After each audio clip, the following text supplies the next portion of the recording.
শয়তানকে নিয়ে গুরুত্বপূর্ণ কিছু কথা সবাই শেষ পর্যন্ত শুনে যাওয়ার অনুরোধ রইল।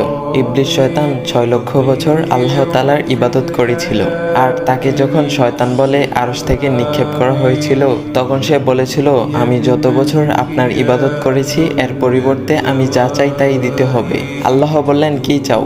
শয়তান বললেন, হে আল্লাহ, আপনি আমাকে পৃথিবীতে মারদূত হিসেবে নিক্ষেপ করেছেন, আমার জন্য একটি ঘর বানিয়ে দিন। আল্লাহ পাক বলেন, তোমার জন্য ঘর হলো হাম্মামখানা। শয়তান আবারও বলল, একটি বসার জায়গা দিন। আল্লাহ পাক বলেন, তোমার বসার জায়গা হলো বাজার ও রাস্তা। শয়তান বললেন, আমার খাওয়ার প্রয়োজন। আল্লাহ পাক বলেন, তোমার খাওয়া হলো ওইসব জিনিস যাতে আল্লাহর নাম নেওয়া হয় না। শয়তান বলল, আমার পানির প্রয়োজন। আল্লাহ পাক বলেন, নেশাদ্রব্য তোমার পানি। শয়তান আবারও বলল, আমার দিকে আহ্বান করার কোনো মাধ্যম দিন। আল্লাহ পাক বলেন, নাচ গান বাদ্যযন্ত্র তোমার দিকে আহ্বান করার মাধ্যম। শয়তান বলল, আমাকে কিছু কথা দিন। আল্লাহ পাক বলেন, মিথ্যা বলা তোমার কথা।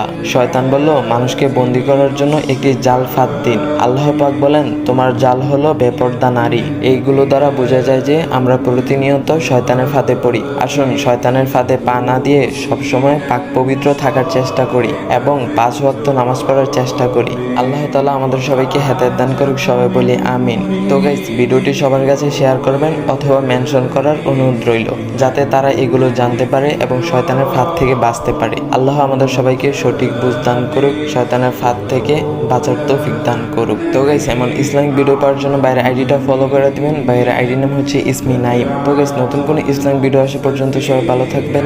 আল্লাহ হাফেজ গাইস।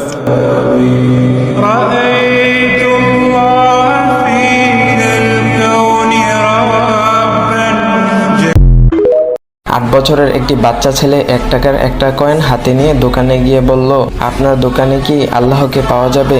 দোকানদার কথা শুনে কয়েনটি ছুঁড়ে ফেলে দিয়ে তাড়িয়ে দিল ছেলেটিকে। ছেলেটি পাশের দোকানে গিয়ে 1 টাকা দিয়ে চুপচাপ দাঁড়িয়ে রইল। তখন দোকানদার বলল, এই ছেলে 1 টাকা দিয়ে তুমি কি চাও? তখন ছেলেটি বলল, আমি আল্লাহকে চাই, আপনার দোকানে আছে?